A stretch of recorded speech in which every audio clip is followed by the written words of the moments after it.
अस्सलाम वालेकुम। कैसे हैं आप लोग? उम्मीद है सब ठीक ठाक होंगे, खैरियत से होंगे। तो जल्दी से चैनल को सब्सक्राइब कर लें और बेल आइकन को दबा दें और कोशिश करें वीडियो एंड तक देखें। तो आज आ जाते हैं आज की सबसे पहले कि कौन कौन सी खबर है हमारे पास। पहली खबर पे आ जाते हैं। जो पहली खबर हमारे पास आ रही है पाकिस्तानी टीम को लेके, जो WTC है वर्ल्ड टेस्ट चैंपियनशिप का की दौड़ से पाकिस्तान के अब बाहर हो गए फाइनल की दौड़ से। तो पहले इस पर आ जाते हैं और थोड़ा सा कुदरत के निज़ाम पे भी बात कर लेंगे। क्या कुदरत का निज़ाम इस बार एप्लीकेबल होगा पाकिस्तानी टीम पे? तो पाकिस्तानी टीम को अगर आप देखें WTC में, तो पाकिस्तान 95% WTC के फाइनल की दौड़ से बाहर हो चुका है। सिर्फ 5% चांस है, वो भी साइड चांस है। मैं आपको बता देता हूं कि अब क्या क्या सिनेरियो बनते हैं। तो सिनेरियो 1 पे आ जाते हैं। पहला सिनेरियो तो ये कि जितने भी मैचेस बचे हैं अपकमिंग WTC के हर टीम के, वो मैच सारे ड्रॉ हो जाए और हम अपने तीनों मैचेस जीत लें, जो कि एक तरीके से इम्पॉसिबल है कि सारे मैचेस तो ड्रॉ नहीं हो सकते, जिसमें 3 अफ्रीका के, देन 4 इंडिया के, 2 बांग्लादेश के और कौन सा ऑस्ट्रेलिया वाले। तो ये तो हो नहीं सकता कि हो जाए सारे ड्रॉ। फिर दूसरा सिनेरियो ये है कि इंडिया वर्सेस बांग्लादेश की जो टेस्ट सीरीज अभी चल रही है, उसमें इंडिया बांग्लादेश से 1-0 हार जाए या 1-1 बराबर हो जाए और फिर ऑस्ट्रेलिया से किसी भी तरह इंडिया सीरीज हार जाए और इंडिया अपने होम कंडीशंस पे आ रहे, तो ये थोड़ा सा मुश्किल नजर आता है क्योंकि इंडिया अपनी होम कंडीशंस का भरपूर फायदा उठाती है। देन फिर दूसरा सिनेरियो क्या है? दूसरा सिनेरियो ये है कि साउथ अफ्रीका वर्सेस ऑस्ट्रेलिया की जो टेस्ट सीरीज चल रही है, तो उसमें ऑस्ट्रेलिया अपने तीनों मैचेस हारे, फिर कहते हैं उसके साथ इंडिया वाले भी हारे, तो फिर साउथ अफ्रीका पहुंच जाएगी। अब ऑस्ट्रेलिया साउथ अफ्रीका को हराए, इंडिया को हराए और इंडिया अपने बांग्लादेश को हराए, सॉरी बांग्लादेश इंडिया को हराए, फिर इस तरीके से पाकिस्तान अपने तीनों मैचेस जीते तो शायद वो क्वालिफाई कर जाएं। क्योंकि हमारे जो इस वक्त पॉइंट्स हैं वो काफी नीचे हैं, हम 6ठे नंबर पे खड़े हैं। इंग्लैंड हमसे ऊपर आ गई। अगर इंग्लैंड को स्लो ओवर रेट के चक्कर में उनके पॉइंट माइनस नहीं हो रहे थे तो कहीं ना कहीं इंग्लैंड फाइनल क्वालिफाई कर जाता।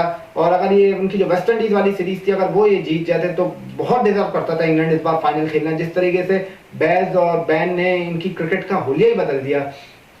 तो हम कहाँ पे खड़े हैं? हमने 3 सीरीजें जो अवे में मिली थी, वो वेस्ट इंडीज, श्रीलंका, बांग्लादेश।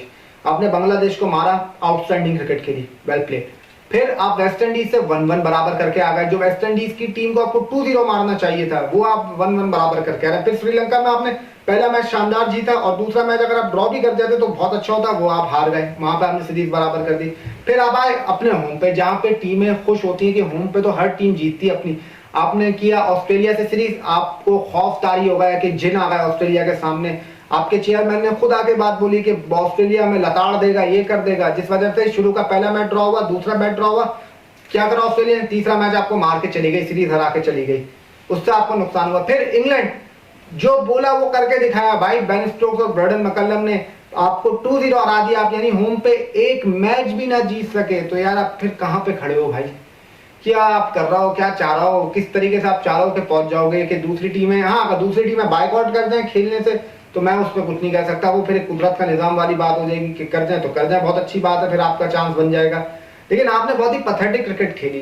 जब तक चेयरमैन के, PCB के जो चेयरमैन है या कप्तान है या सेलेक्टर्स हैं या कोच हैं, जब तक भाई नियतें ठीक नहीं होंगी तो यही रिजल्ट आएगा, यही रिजल्ट आएंगे। आप कुछ भी कर लो, आप नाइंसाफी करोगे तो आपको क्या लग रहा है कि आप वैसे ही पहुंच जाओगे? अल्लाह भी कहता है कि मेहनत करोगे तो मैं फल दूंगा ना, और वैसे तो बिना बिठाए फल नहीं मिल जाता। मिल जाए तो खैर फिर वो बहुत खुशकिस्मती होती, लेकिन बार बार खुशकिस्मती भी नहीं चलती। तो आप लोगों की बस वही, क्या बोलूं, अप्रोच बहुत ही नेगेटिव अप्रोच से आप लोग खेलते हैं। एक डर आप लोगों को रहता है कि पता नहीं क्या हो जाए, क्यों हो जाए, क्या ऐसा हो जाए। एक तरफ आपके जो कोच है मोहम्मद यूसुफ साहब, वो कहते हैं कि मोहम्मद रिजवान मेरे डोमेन में नहीं आते। यार ये क्या बात हुई भाई? अगर आपके वो डोमेन में नहीं आते तो फिर आप हेड को, सॉरी बैटिंग कोच किस लिए बने हो यार? तो फिर आप हट जाओ बैटिंग कोच से। अभी तो कोई मैथ्यू हिडन वेडन नहीं है, कोई आपका मेंटोर नहीं लगा कि आपके जो काम में मदाखलत कर रहा है। आपने मोहम्मद यूसुफ साहब खुद, आपने जब चैनल पे बैठे होते थे जियो न्यूज पे, तो आप कितनी बड़ी बड़ी आपके भड़कियां मारते थे, मैं ये कर दूं, मैं वो कर दूं। आपने क्या किया यार? आपने फहीम अशरफ को, शुरू में वो अच्छे हो गए थे, अभी भी वो खराब हो गए दोबारा आके। आपने किसको बना दिया? आपने किसकी टेक्निक अच्छी कर दी? किसको आपने स्टार बना दिया? कौन सा आपने ऐसा बैट्समैन पाकिस्तान को दे दिया? आप भाई, आप भी डिफेंसिव अप्रोच वाले थे, ये मैं आपको बता दूं। आप अपनी उठा के देखने क्रिकेट, जो भी मोहम्मद यूसुफ को फैंस हैं, जो भी उनके जानते, जो भी क्रिकेट को जानते हैं, वो देख लें कि मोहम्मद यूसुफ की अप्रोच क्या थी। उनकी खुद एक अप्रोच नेगेटिव अप्रोच थी, एक डिफेंसिव अप्रोच थी।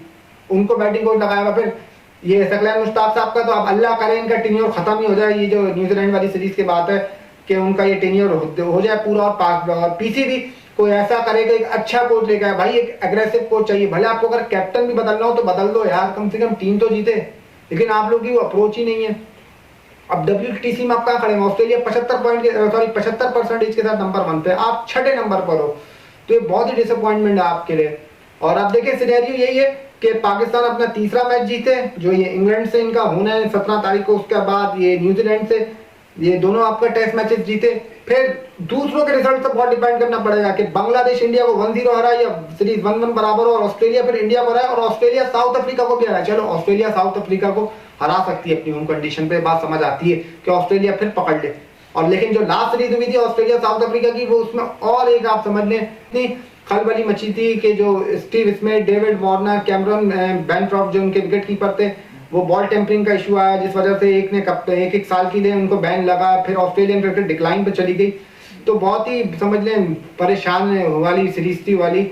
और इस बार जो WTC का फाइनल है वो कभी इम्कान नहीं है कि या तो वो इंडिया खेल ले ऑस्ट्रेलिया के साथ, या साउथ अफ्रीका खेल लो ऑस्ट्रेलिया के साथ। अगर हम खेल जाएं तो बस फिर मैं बोलूंगा कुदरत का निजाम वाकई हम पे मेहरबान है। लेकिन भाई ऐसा नहीं होता, बार बार ऐसा नहीं होता, क्योंकि ये अगर इतनी अंधी लग जाए तो क्या ही बात है। ये तो वही बात हो गई कि कहते हैं ना कि अंधा बांटे रेवड़ी अपने अपनों में, तो ये वही वाली मिसाल है। लेकिन ऐसा बार बार नहीं होगा, मेहनत करोगे तो पहुंचोगे ना यार। आपने तो मेहनत ही नहीं करी, आपने ये 2 मैचेस आपको जीतने चाहिए थे, या आप जीतते इस वक्त आप सिक्योर होते। अब ऑस्ट्रेलिया वाली थोड़ी सी हिम्मत कर लेते, सीरीज में ना डरते, तो वो आप जीत जाते। श्रीलंका वाला मैच वो आपको जीतना चाहिए था, वेस्ट इंडीज वाला पहला वाला टेस्ट तो आपको जीतना चाहिए था, वो आप नहीं जीत सके। तो फिर आप क्या बातें करते हो? बहुत ही डिसअपॉइंटमेंट परफॉर्मेंस है आपकी पूरी रही है WTC में। और बहुत ही अफसोस की बात है कि एक तरफ आपके मोहम्मद रिजवान कहते हैं कि मुझे ओपनर आना है टेस्ट में, उनको रेस्ट ही नहीं देना, तो भाई नहीं लो टेस्ट, क्या है यही आएगा रिजल्ट। जो आपने बात कही थी, जो टीम के लिए नहीं खेल रहा अल्लाह उसे दलील करेगा, तो देख लो फिर यही हो रहा है, यही होगा। बाकी बस अब देखें, अब दुआ ही है कि कुछ हो जाए पाकिस्तान के लिए तो बहुत अच्छा है, नहीं हो सका तो खैर कोई बात नहीं है। हमें तो पता था कि बहुत ही मुश्किल है इस बार पाकिस्तान का जीतना, और बस अब क्या कह सकते हैं, अल्लाह से दुआ है कि अल्लाह बेहतर करे। बस यही था आज का शो। अगर आपको ये शो पसंद आया तो प्लीज़ चैनल को ज़रूर सब्सक्राइब करें, बेल आइकन को दबाना ना भूलें, और कोशिश करें वीडियो एंड तक देखें। अपना बहुत सारा ख्याल रखें, इस उम्मीद के साथ कि आने वाले दिनों में पाकिस्तानी टीम बहुत तरक्की करे। मुझे दीजिए इजाज़त, इंशाल्लाह ज़िंदगी रही तो आपसे अगले शो में मुलाकात होगी। तब तक के लिए अल्लाह हाफिज़, टिल देन अल्लाह निगहबान।